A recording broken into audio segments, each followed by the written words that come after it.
Erik ten Hag has reiterated his belief that the 2 trophies he's won at Manchester United is proof of the progress he's making at the club. He was asked about former United manager Ole Gunnar Solskjaer's comments from a couple of years ago. Quite interesting this.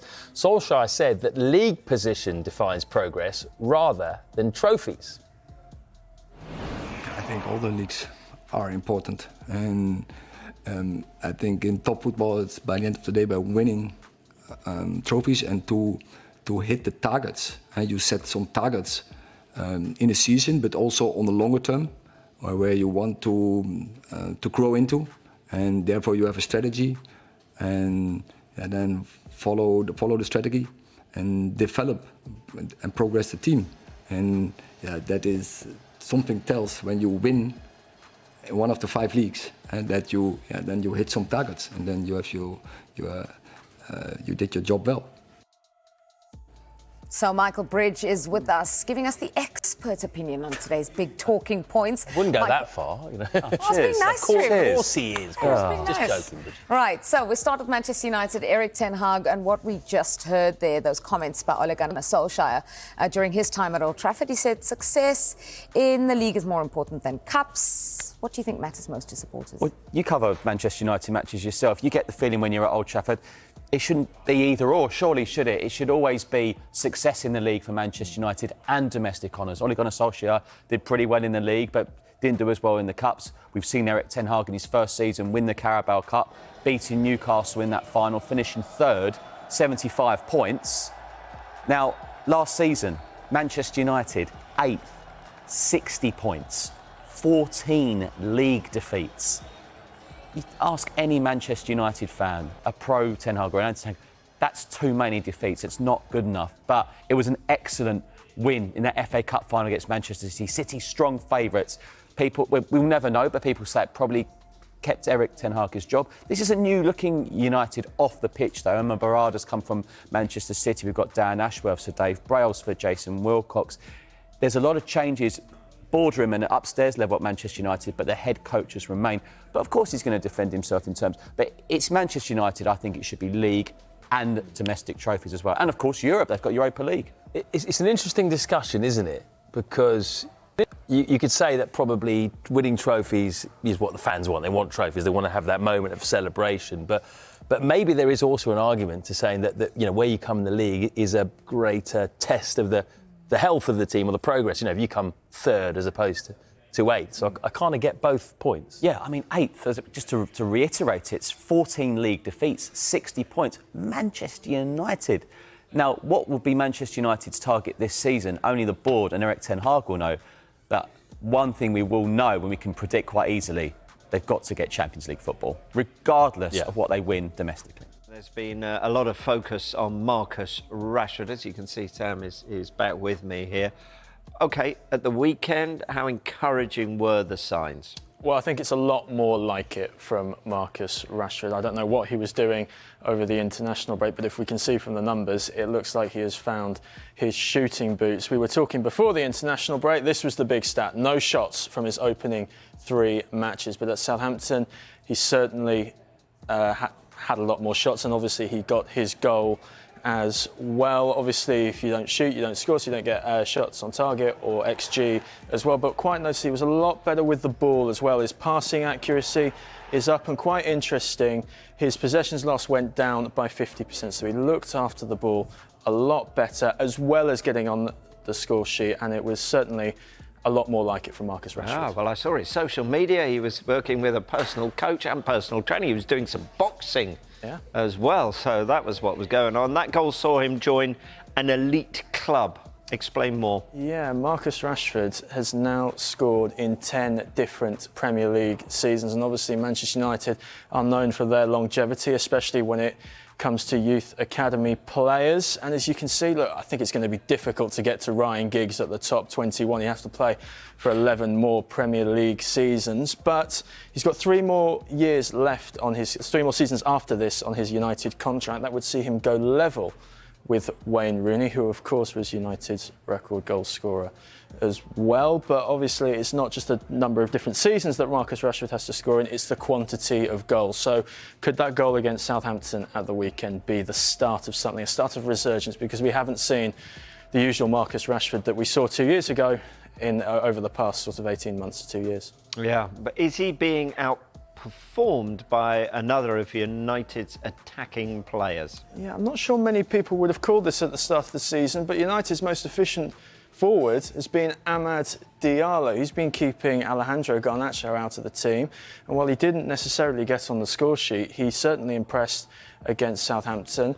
He's got the most touches in the opposition box out of all of Manchester United's forwards. That is a criticism that Rashford is actually criticised for, not beating his man and not getting into dangerous areas enough.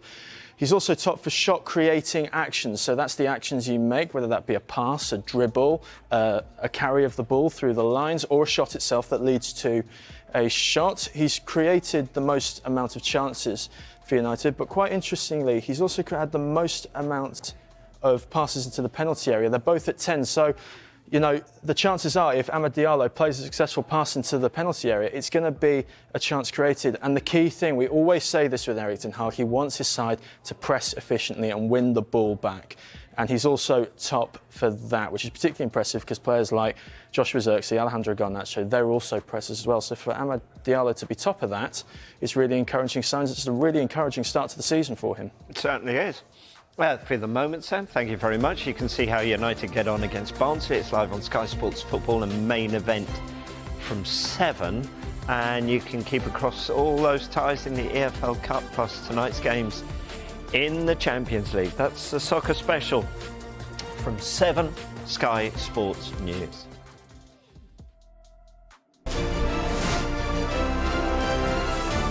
United got that morale-boosting win, didn't they, at the weekend? A 3-0 victory over Southampton following back-to-back defeats. They switched their attention to the Carabao Cup when they take on Barnsley tomorrow night. We can hear from Erik ten Hag now.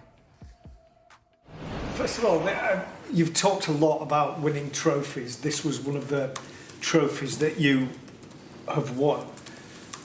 How seriously do you take this game? It's about winning trophies. But I don't talk only about this. You guys was talking about you have to win and to win leagues, and so we are in 5 leagues, and we want to win them.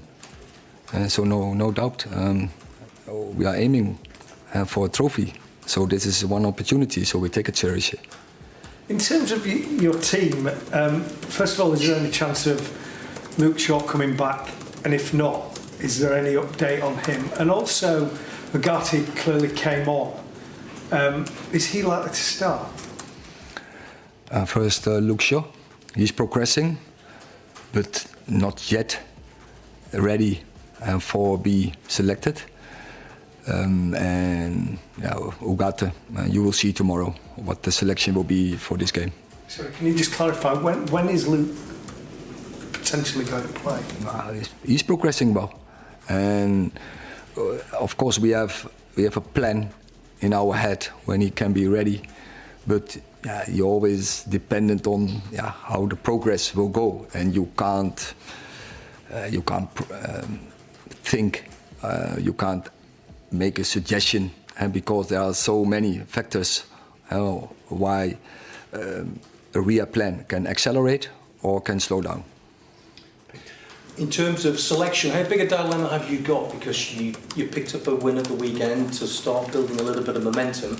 You've got Palace coming up next weekend. How important is it to get the team selection right tomorrow? Because you want to keep that momentum going, don't you? Absolutely, very important. And I think, I hope I have headaches.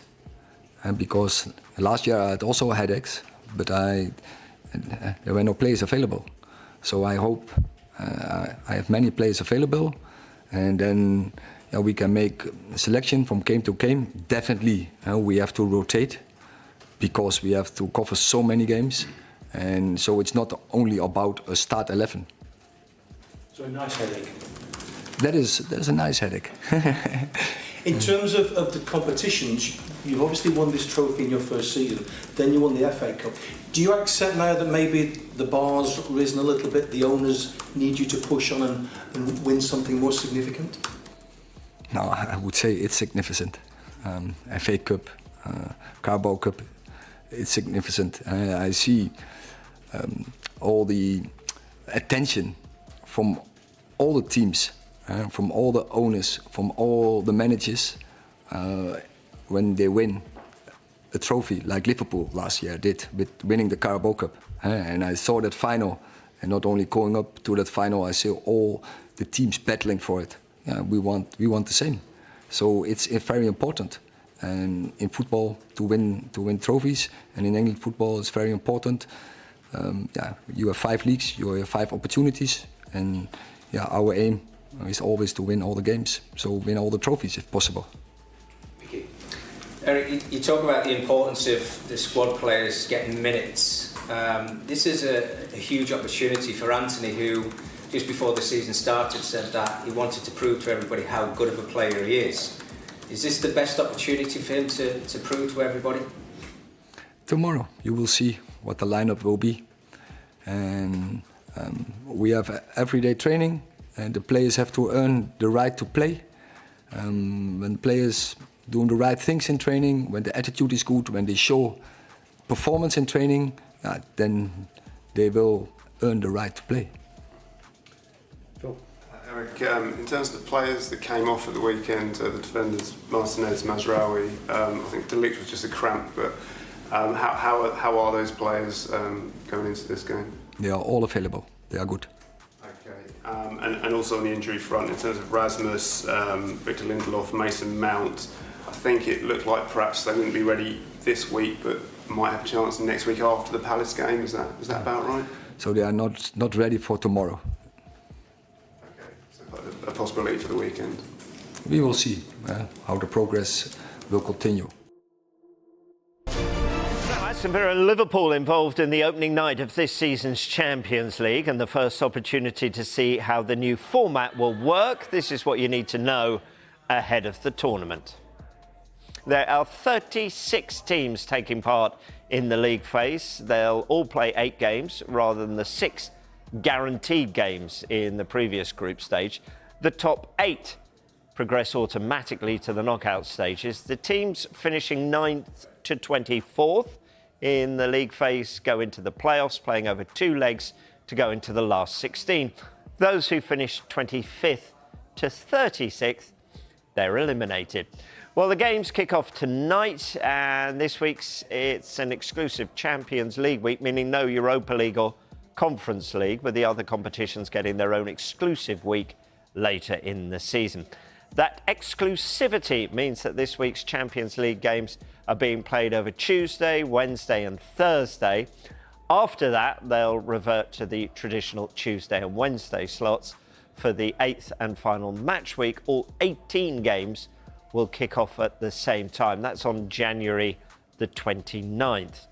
After all that, something more familiar for fans. The Champions League goes back to a knockout format from the round of 16, with traditional 2-legged fixtures culminating with the final in Munich on May the 31st next year. These are the 6 games being played tonight, as well as matches for Aston Villa and Liverpool. Juventus take on PSV. Vincent Kompany takes charge of Bayern Munich in the competition for the first time against Dinamo Zagreb. Holders Real Madrid face Stuttgart, while Sporting take on Lille. And you can keep across all of those games, plus action from the Carabao Cup, on the Soccer Special. That's from 7 on Sky Sports News.